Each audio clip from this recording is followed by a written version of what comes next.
Today, we will be talking and discussing about the environmental and health hazards of artisanal gold mining in Sudan. Artisanal gold mining in Sudan is one of the oldest professions along the Nile, and it has been there since the old times of the pharaohs and the Kush. People were exposed to many hazards of this profession, but because it was a minimal process, it was a minimal profession, it was not noticed as an effect which is affecting the people directly. Recently, we had a boom of gold mining in Sudan, and many people have started going into this profession so as to collect gold. As such, many areas have been exposed to the hazards and risks of gold mining, and people were not aware of what is happening to the environment or to themselves or to the communities around them, to the risks they are introducing to these areas with this profession. Sudan has been known since history for its gold content. This noble mineral has attracted the Egyptian civilization, the Pharaohic civilization, down the Nile Valley and the Red Sea areas, trying to extract gold from quartzite igneous rocks of different types. And they use different techniques to extract this mineral. This part of the world, or this part of the Nile Valley, has got the potential of gold, which is used in all facets of the Pharaohic civilization. The statues, the instruments, the ornaments, whatever it is, all this gold. And still we find the remains of various activities in the Red Sea Hills and in the North Sudan. The Sudanese Environment Conservation Society has put efforts together so as to collect the documents and the material that is available addressing this problem so that we can jointly get together and develop a manual so that we can increase the skills and teach those who are going to become gold miners so as to protect themselves and protect the environment and reduce the hazards that will be introduced to them and to the communities around them. We are very delighted that the Sudanese National Academy of Sciences is organizing this very important and critical workshop on mining activities in the country. The Sudanese National Academy of Sciences, like many academies around the world, is a merit-based organization of individuals that managed to mobilize the best scientific brains in the country. And this is rather unique for such an organization. It has many qualities and very unique strength. It can mobilize the best brains available to discuss and debate very specific issues of critical importance to the country. It can reach out to young scientists and bring them also to discuss very specific activities and critical activities.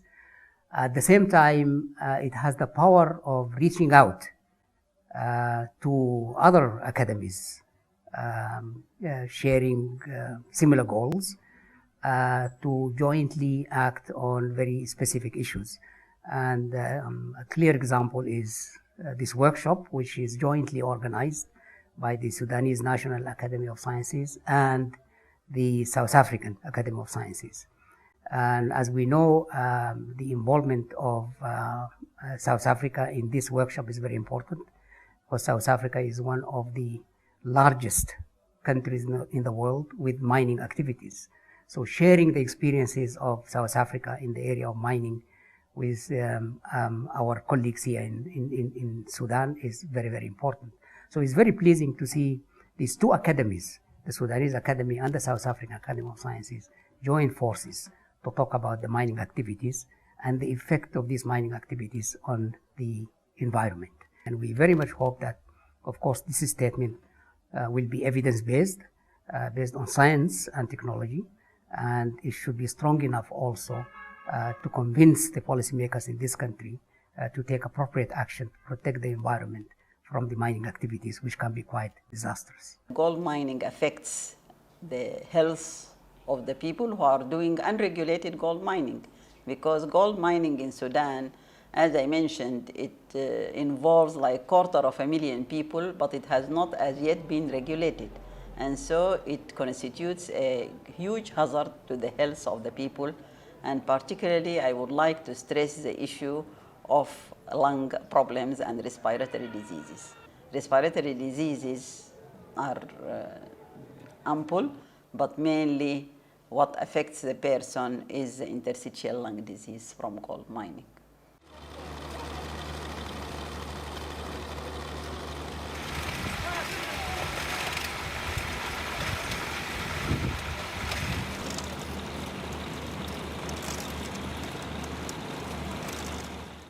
The method of extraction of gold have gone long way from just trying to collect things by crushing the stones and collecting the gold to a chemical process which uses mercury as a solvent for gold. And as I said, not everybody can do the mining of gold.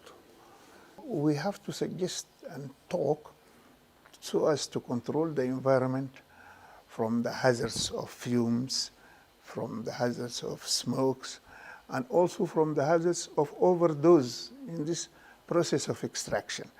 And I think the group, the environmental group, can do this very well because they can talk openly on the ministry's concern and see what they can do.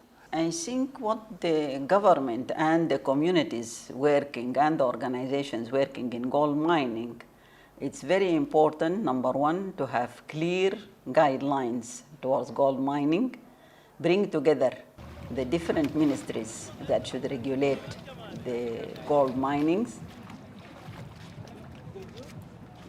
During the processing, burning of the mercury excretes the mercury vapor, and that in itself is inhaled by the workers, and this can lead to fibrosis of the lung.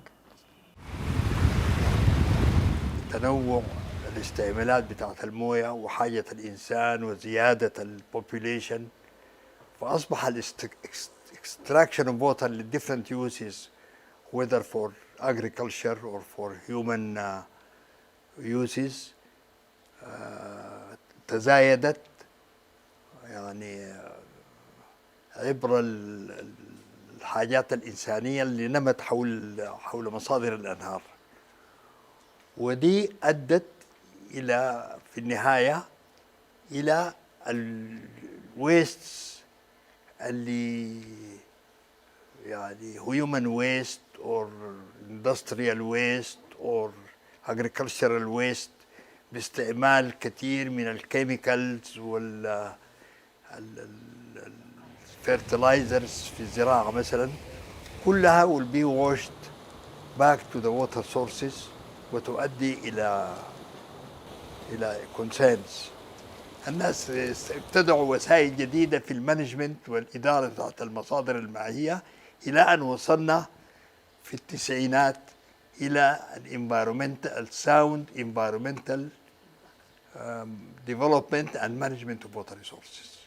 Mining in general and gold mining in particular has become one of the most important sources of income, if not the most important source of income for Sudan. And unfortunately, close to 80% of this activity is done through artisanal mining with a disastrous effect on environment, mainly related to bad utilization of mercury.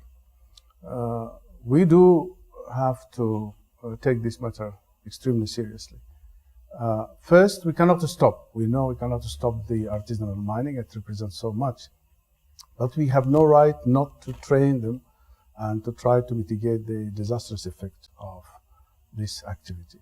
Second, I think Sudan must take the issue of capacity building in the mining sector more seriously. We do have in several universities geological disciplines. We have some mining activities also in University of Khartoum and maybe Sudan University of Science and Technology. But I think time has come for a proper school of mines in the Sudan. We are not the only people to start mining. Many countries have done. There is a lot of knowledge available, both in Africa, Latin America, and many of these countries has messed it up like we do now. But they made it right afterwards. So we shouldn't really repeat others' mistakes. We should learn from experiences. I would mention here South Africa is a very close example, and I'm sure Sudan can collaborate better with South Africa in this area. We have activities mining in gold in Egypt, which is very close, and we have also there some possibilities of collaboration. My feeling is that if this matter is taken seriously, we might transform this artisanal mining into a better organized mining of such an important resource as gold. The issue of environmental and health hazards of artisanal gold mining in Sudan is a big issue, and it involves many people from the different fields. We hope that the joint efforts of experts in water, health, environment, development, and others will join their hands together so that we can make artisanal gold mining a safe profession that can add to the sustainable development of the people, and the people will practice this profession safely without any damages to their health, the health of the communities, or to their environments.